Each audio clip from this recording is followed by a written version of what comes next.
Bonjour à toutes et à tous, bienvenue dans cette nouvelle vidéo de Carreau Tuto où nous allons ensemble incruster des hexagonaux dans du carrelage du 80-80. On va aborder toutes les étapes, notamment du calpinage, la manière dont on va poser les carreaux, mais aussi comment nous allons les tracer et enfin les couper pour les incruster.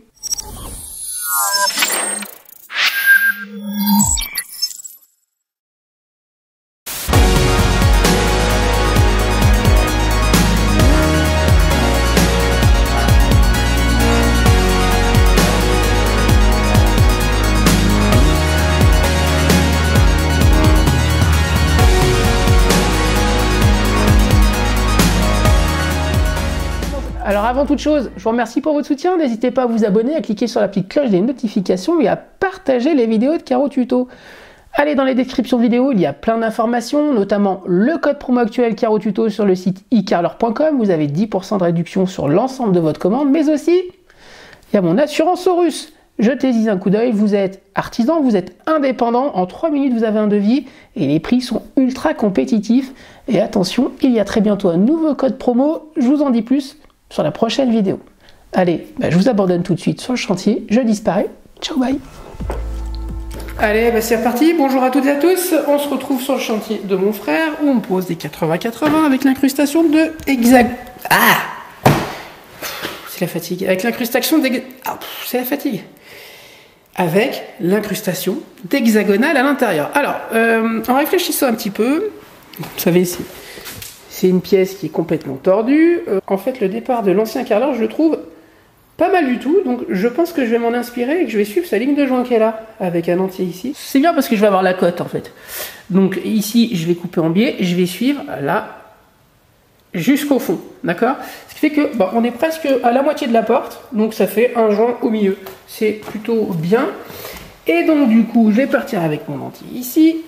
Mon 80-80, je vais suivre. Je vais faire toutes les coupes là-bas aussi, hein, d'accord? Je vais en profiter pour faire toutes les coupes. Donc regardez, là on est sur la moitié de la porte. Les carreaux font 80. Donc voilà, ici on va être sous un espèce de placard. Donc là-bas ça fait une petite coupe, c'est pas grave du tout. Ça c'est bien. Ouais, ça va faire sympa. Et c'est là ici après que je vais incruster les hexagonaux. Donc ce que je vais déjà faire en fait, tout simplement, c'est poser tous mes entiers en 80-80, enfin mes entiers. Toute ma ligne ici en 80-80, je vais poser des règles et je vais déjà faire ça. Et ensuite par-dessus cette ligne ici, je vais incruster mes hexagonaux, sachant que là je vais devoir faire aussi la deuxième ligne ici, puisque mon tapis, je vais le faire mordre sur 2 lignes, d'accord? Je vais le faire mordre comme ça au milieu. Donc je suis obligé de faire cette ligne là aussi. Donc je vais tout poser à sec, hein. Là on ne s'embête pas avec la colle, on va vraiment prendre son temps, faire des belles coupes, être propre. Et on va commencer à poser des carreaux à sec, avec les petits croisillons, vous voyez, à sec quoi. Et ensuite, au fur et à mesure, je mettrai les hexagonaux, j'ai tous les outils qui sont là-bas. Donc ça devrait bien se passer. Mais priorité déjà au premier calpinage des 80-80, puisqu'on incruste plus des hexagonaux dans des 80-80 qu'on met des 80-80 à travers des hexagonaux, ça paraît logique. Alors comme je vous l'ai indiqué, je me suis axé sur cette ligne de joint, j'ai mis mes règles, bloquées avec des stacks de colle, ça me sert d'appui. Bon, comme vous pouvez le voir, lorsque je pousse contre l'angle, sachant qu'on garde un petit peu de marge, vous voyez, ça part déjà en queue de billard. Donc ce que je vais faire ici, c'est que je vais le rentrer un petit peu, quitte à faire exactement suivre ce joint là, vous voyez. Donc on va prendre une petite équerre, regardez, on va aller dans le seau.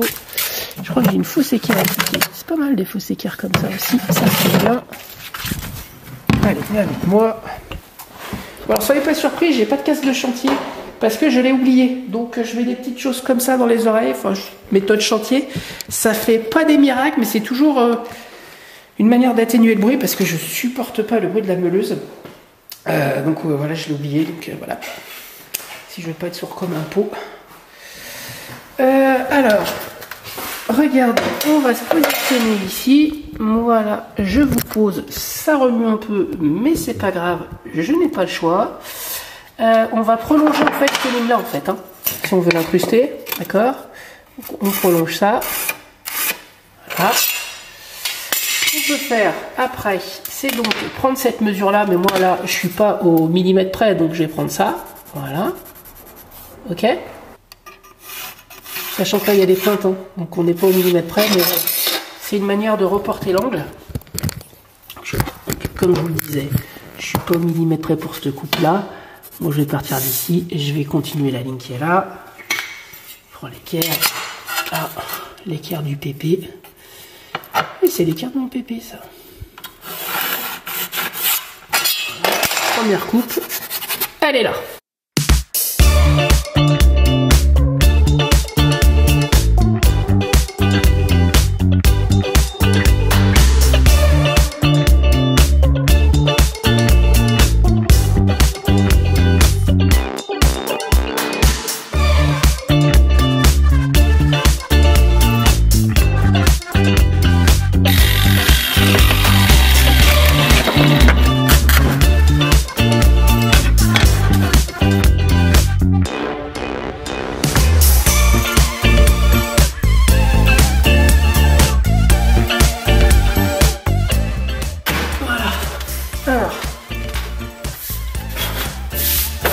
Voilà, notre coupe, elle est faite. Regardez, du coup ici, je pense que je vais continuer un petit bout d'entrée. Bon, on n'en est pas encore là.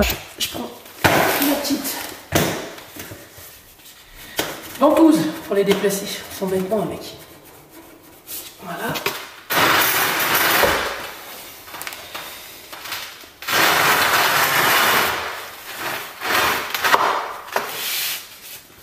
Nickel. Alors, maintenant, je mets mon croisillon 2, voilà.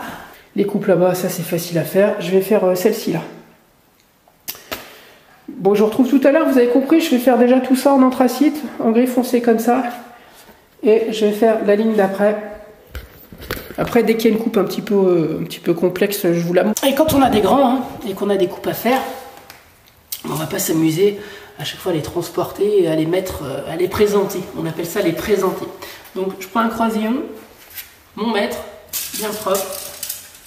Regardez, je pose le croisillon ici. Hop. Là, on est bon. Et je sais que mon carreau fait 80 cm pile. Donc, là où j'ai mon 80 ici, je vais marquer. C'est-à-dire que ça, de là à là-bas, c'est l'emplacement d'un carreau à sa vraie place, puisque j'ai mis mon croisillon.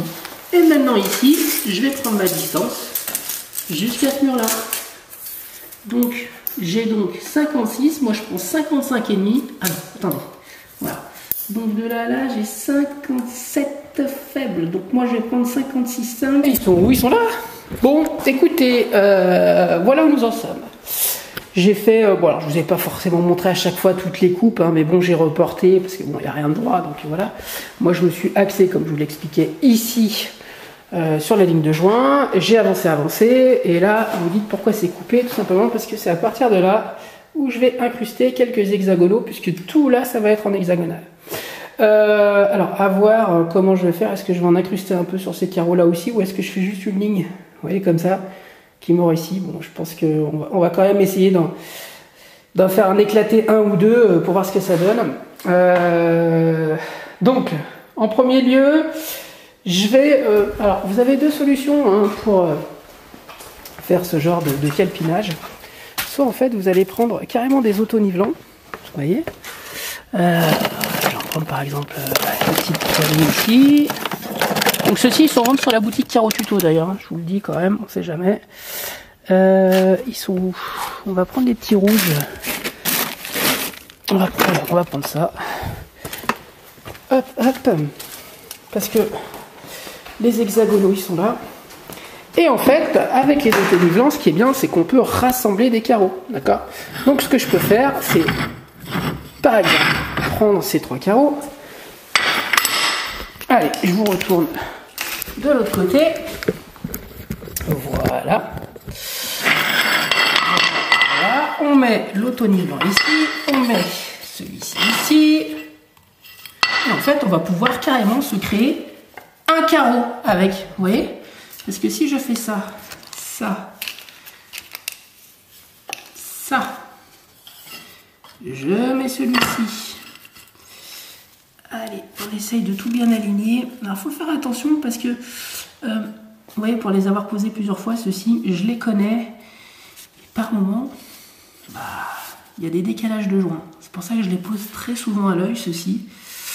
Vous voyez là, j'ai l'impression que ouais, ça passe, mais bon, c'est pas pour ça que je pense que je vais les faire. Là, il est bien. Là, il est bien.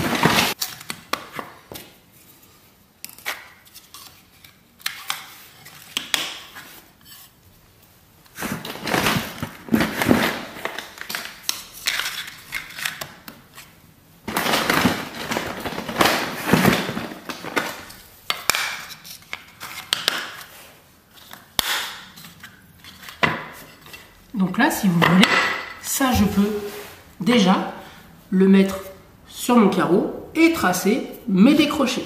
L'autre solution, elle est, comme je vous ai déjà montré sur de l'hexagonal sur de l'imitation bois, en mettant juste des croisillons basiques standards. Là, j'ai des croisillons de 3 mm. Ça peut être pas mal parce que ça peut peut-être regagner des 2-3 différences de joints. Pour les hexagonaux, je vous les montre. Regardez, ils sont comme ça. Là.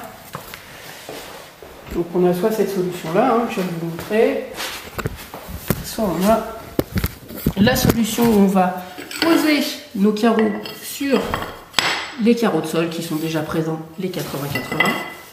Voilà. Je vais poser mes croisillons comme ça de 3 mm.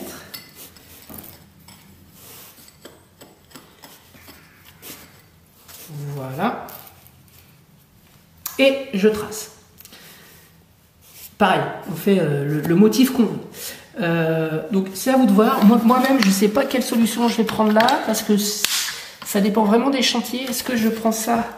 Ça m'a l'air pas mal comme ça. Après, vous ne pouvez pas non plus en faire beaucoup, quoi. C'est des petites zones, quoi, que vous pouvez faire. Vous ne pouvez pas trimballer ça, ça va tout tomber, quoi. Bon.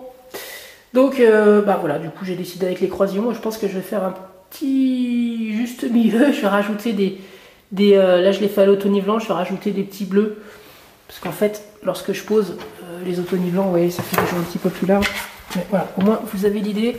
Donc voilà. Alors ce qui est bien aussi avec cette pose, ce qui est bien, c'est une pose qui est longue, mais bon, c'est qu'on peut quand même choisir nos difficultés de coupe, vous voyez. Par exemple, si j'avais choisi de mettre un carreau ici, allez, je le pose. Et comme ça, vous voyez cette coupe là à sortir là, un peu rock'n'roll. Donc, je vais remettre celui-ci là, regardez le calpinage.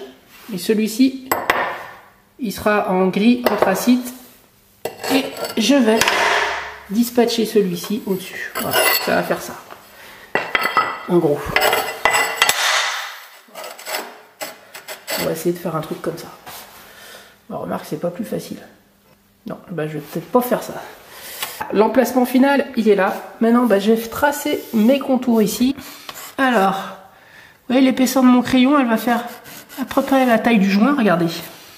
Quand je trace, j'ai une petite marge. Et cette marge, bah, ce sera mon joint. Parce que si on est trop à fleur, bah, on n'arrivera pas à incruster le calpinage, quoi.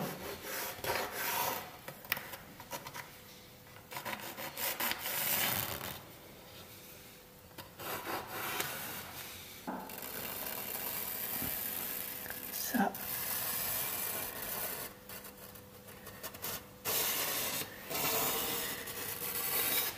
C'est dur de tracer quelque chose de minutieux et en même temps tenir une caméra.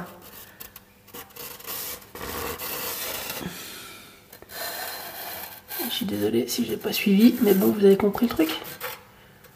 Hein, voilà. Voici, ça c'est bien. Et là, ici. Ah. Voilà. Bon, écoutez, là je pense qu'on est bon. Donc je vais pouvoir enlever les hexagonaux et on va couper ces deux carreaux. Et ce que je vais faire ici est exactement ce que je vais faire là-bas. Bon, pardon, excusez-moi. Je vais déjà attaquer à la grosse meuleuse et ensuite toutes les finitions ce sera avec la petite.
maintenant, on va fignoler. Alors pourquoi en fait on prend une petite meuleuse? Parce que nous en fait les calors on n'aime pas les petits coups de... Vous voyez par exemple quand on a un gros disque, si on va un peu trop loin, on va avoir une petite marque, vous voyez, juste au bout dans les entailles. C'est vrai qu'avec elles, vu qu'elles sont plus petites, le disque est plus petit, il est plus fin, et on peut mieux aller dans les angles et faire des beaux angles, sans qu'il y ait en fait de décalage de coupe. L'angle, je vais le travailler pour qu'il n'y ait pas en fait un trait de plus. Bon, alors là, je pourrais le faire à la grosse pour le coup, mais c'est surtout quand on veut commencer à les séparer.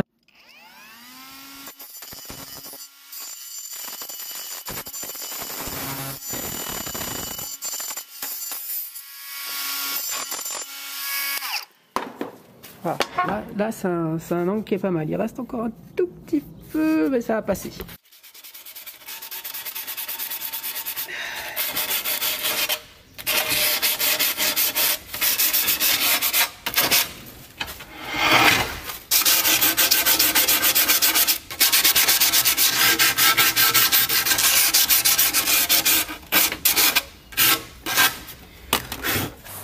Bon, alors ici on est bon. Regardez. Ici on est bien incrusté. Moi franchement là ça me va bien. On est pas mal du tout.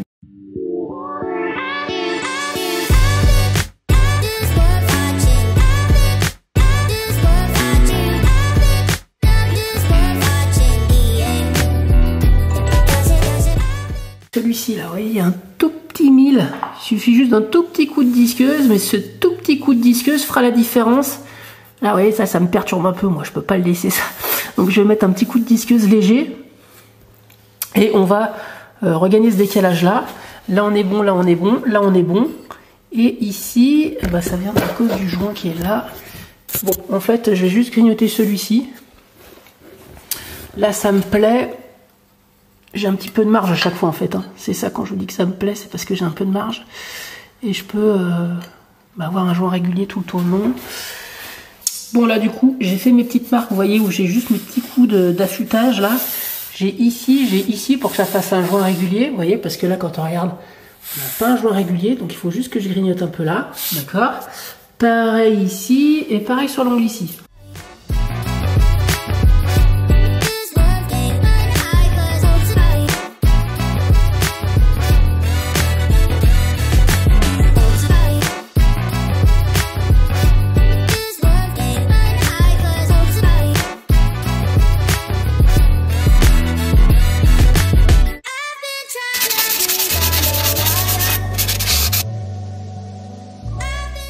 C'est vrai que c'est pour ça que j'adore le carrelage, c'est pour faire des choses comme ça. Bon, alors voilà, le tapis est fait ici. J'ai mon départ pause pour partir avec mes hexagonaux là-bas. Ici, j'ai écoutez, un petit truc rock'n'roll, j'aime bien, incrusté ici. Voilà ce que ça donne. Hein. Qu'est-ce qu'on a aussi? J'ai fait aussi ce côté-là. Alors là, l'émail, vous voyez, elle a un petit peu pété, mais ça, je vais le reponcer, donc je vais le rattraper. Et ici, au lieu de mettre un autre hexagonal ici, je vais rajouter un tout petit triangle de la couleur anthracite, histoire que ça tranche un peu. Et j'ai fait le petit rappel là-bas. Donc ça fait deux petits rappels ici, et le tapis qui est là-bas. Donc moi je trouve ça assez esthétique, c'est pas chargé, ça fait deux petites touches. Et le rappel ici, je trouve ça plutôt sympa. Donc la prochaine fois, donc là, pour info, tout est posé à sec, hein, c'est pas collé, il n'y a rien de collé. Il y aura 2-3 petits catons encore enlevés au sol, mais voilà où nous en sommes. Donc tout a été reponcé à chaque fois. Je pense que vous avez vu les étapes. La première, c'est de tracer comme il fallait. La deuxième, c'est de disquer avec la grosse disqueuse. Toutes les finitions se doivent faire avec la petite meuleuse. C'est pour ça que j'ai une petite meuleuse. D'ailleurs, j'en ai deux au cas où, je vous l'ai déjà expliqué. Et puis, après, c'est le petit ponçage, reposer, revérifier, redisquer s'il faut. Et le petit ponçage, c'est minutieux. Moi, j'ai mis... Bon, j'ai commencé, je crois, à 10h. J'ai dû commencer à 10h, 11h. Et là, c'est 17h et j'ai fait ça. Voilà, tout seul. Voilà. Bon, écoutez, on se retrouve la prochaine fois pour tout simplement la pause. Allez, ciao.